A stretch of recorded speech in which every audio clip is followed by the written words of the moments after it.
परम सत्कारयोग इस शाने खालसा समागम विच हाज़री भर रही साध संगत जीओ, दूरों नेड़ियों आए हुए समूह सत्संगी जिन्हां ने नौजवान सेवक सभा दे प्यार सदे उत्ते इतना बेपनाह सहयोग ते उत्साह बख्शिया कि बच्चों के हौसले बुलंद हैं। सब तो पहला गुरु पातशाह की बख्शी हुई फतेह गजाओ। वाहिगुरु जी का खालसा, वाहिगुरु जी की फतेह। जितनी हाजिरी है उतना फतेह का जोश नहीं। मैं फिर तुहानू एक बारी खेचल देंगा, फतेह गज के बुलाओ। वाहिगुरु जी का खालसा, वाहिगुरु जी की फतेह।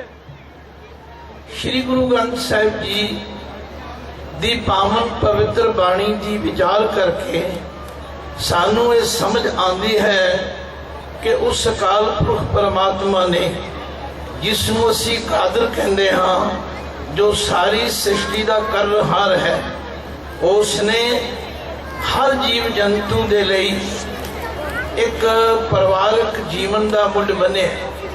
भावें वो पशु हैं, भावें वो पंछी हैं, भावें वो चरिंद हैं, भावें वो परिंद हैं।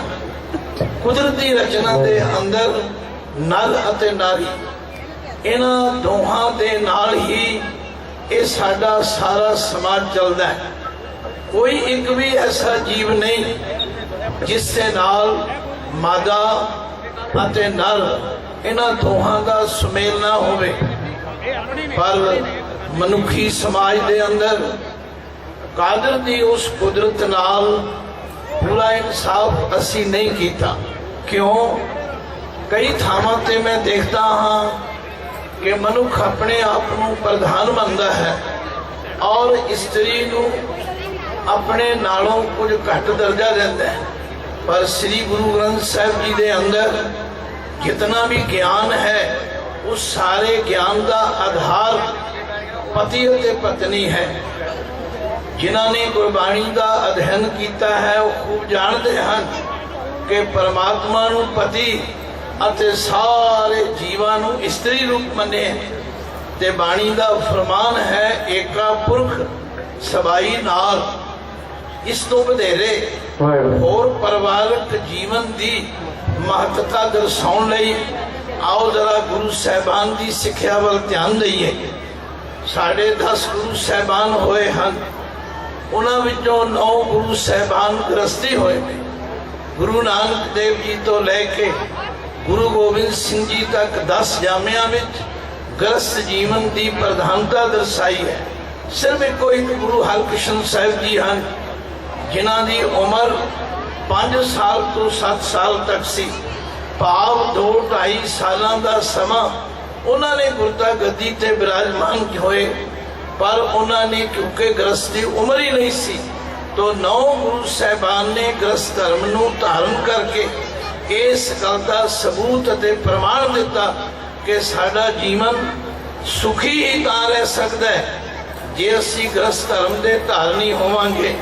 गुरु नानक पातशाह ने तो समझाया, उन्हां जोगियां नू सुमेर पर्वत ते जाके समझाया, उन्हां जोगियां नू नानक मते जाके समझाया, उन्हां जोगियां नाल अचल विचाले विचार कीती ते आखिया जोग ना भगवी कपड़ी, जोग न महले वेश, नानक घर बैठिया जोग पाइए सतगुरु के उपदेश। इत्थे ही बस नहीं, 6वें जामे विच गुरु हरगोबिंद साहिब जदों कश्मीर की यात्रा करके गुजरात में आए, उत्थे दे पीर शाह दौला ने गुरु हरगोबिंद साहिब जी नू घोड़े ते सवार देखिया, कलगी लाई देखी, बीरी पीरी दियां 2 किरपाना पहनिया देखिया ते नाल गुरु के प्रवाह नू देखिया।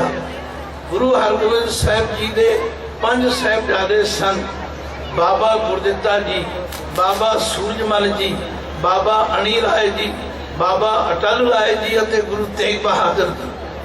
उस मुसलमान फकीर पर शाह दौला ने आख्या, हिंदू की ते पीरी की, औरत की फकीरी की, दौलत की त्याग की, पुत्र की वैरागी। तो गुरु हरगोबिंद साहब ने समझाया, पीर जी गुरु नानक देव जी की फिलॉसफी के मुताबिक औरत ईमान है, पुत्र निशान है, दौलत गुजरान है, फकीर ना हिंदू ना मुसलमान है, दरगाह विच करनी परवान है।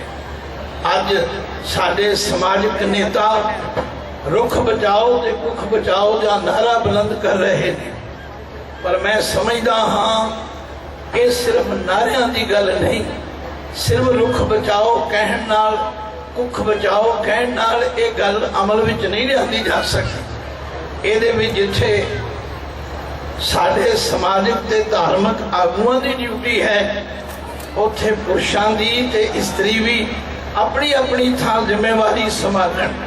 थोड़े दिन होए मैं पिंड मतीपुर गया, मेरे बच्चे ने मैनू ख्याल दिता, मैं उस ख्याल की रोशनी में कहा कि अज धीआं नूं मारन की गल ते धीआं नूं बचाउण की गल की जा रही है, पर जिथे पुरुष की जिम्मेवारी है उत्थे धी की भी जिम्मेवारी है।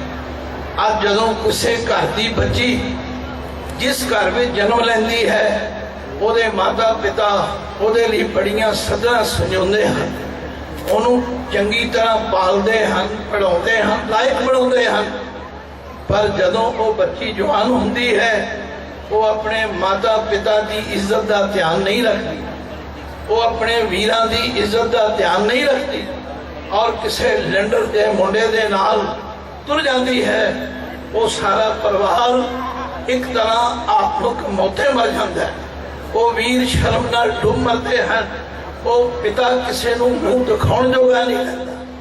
तो मेरा मतलब साडा ये परिवारक जीवन, इसका संतुलन ताई कायम रह सकता है जिथे कुछ अपनी जिम्मेवारी समझे, बच्चियां अपनी जिम्मेवारी समझन और इस समाज के अंदर साडे जो परिवारक रिश्ते हैं उन्हां दी सुंदरता, उन्हां दी खूबसूरती ताई कायम रह सकती है जे असी सारे अपनी अपनी ड्यूटी संभालीए।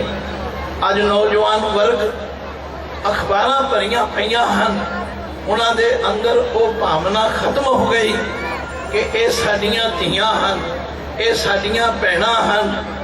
सानू ते गुरु साहब ने सिक्ख्या दी है, एका नारी जती होए पर नारी धी भैण बखाने, वेख पराइयां चंगियां कर मावां भैणां धीआं जाने।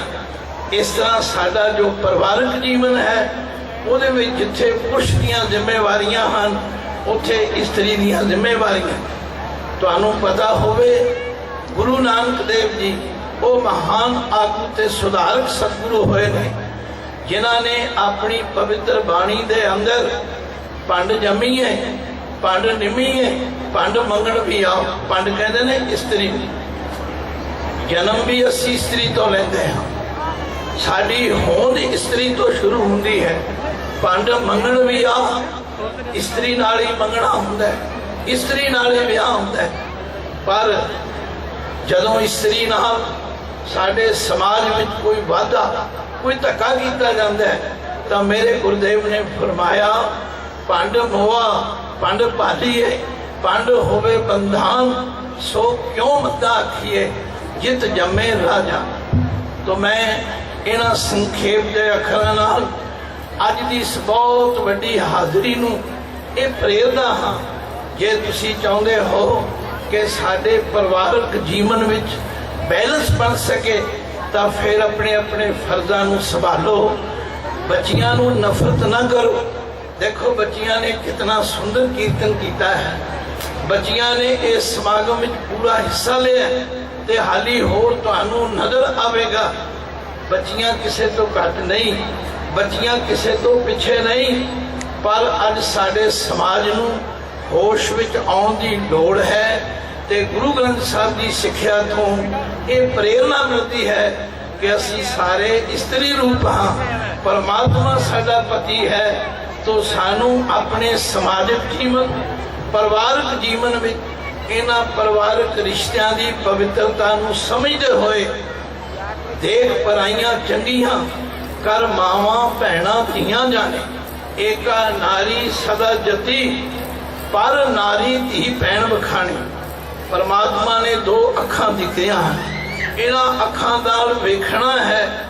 पर किसी पंजाबी दे शायर ने बड़ा सुंदर कहा अखियो तकना बाण तुहाडी कौन कहे तुसी तको ना इस कादिर दी कुदरत नूं जम जम वेखो चको ना पर इस तक विच चेते रखना मैलियां मूल ना होइयो जे रस अमृत दे दाते नूं जहर बना के चखो। मैं बहुता कुछ ना कहंदिया अपने विचार संकोचदा हाँ मेरा हिरदा गदगद है क्यों अनेकां बधाइयां मिलियां पर मैं उन्हां सारियां सभा सुसाइटियां दा उन्हां सारे सहयोगियां दा जिन्हां ने बड़ी बड़ी दूर तो आके कई वारी आके इस प्रोग्राम नूं सुंदर बनाउण लई सहयोग दिता है। सहयोगियां ने सहयोग दिता है तन करके दिता है तन करके दिता है मन करके दिता है। और सब तो बड़ा धन्यवाद धन गुरु ग्रंथ साहिब जी का जिन्हां दी पावन पवित्र बाणी की रोशनी में जी के असी अपना लोक भी सुखी बना सकते हाँ पर लोक भी सुहेला बना सकते हाँ।